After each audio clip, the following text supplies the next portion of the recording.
hello to all my friends out there. And so I'm making some Hungarian goulash. And normally you would use a steak or a roast, but you can use any meat. I had half a package of this turkey burger.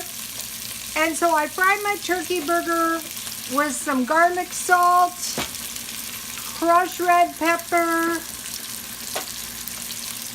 minced onion, and I added 1 green pepper and a can of potatoes. You can add any vegetables.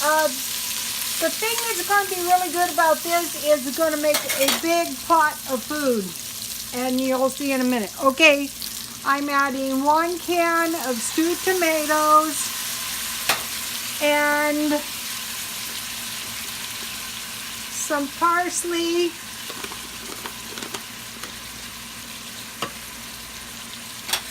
so let's see, last week I made chicken, beef stew, and beans. And this week I will make another pot of beans, some kind of beans, I don't know what kind. And so now I want to add some water, enough to cover the food pretty much. And then if I need, you can use meatballs in this. You can make your meat into meatballs, or you can use, some kind of steak or hamburger.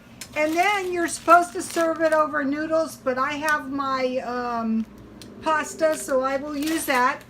Now let me give you a shot of the original. This is going to be good too, with a little butter on the potatoes.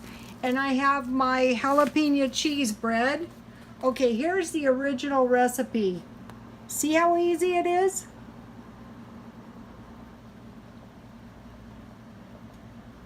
You could use beef stew mix or anything. Lamb.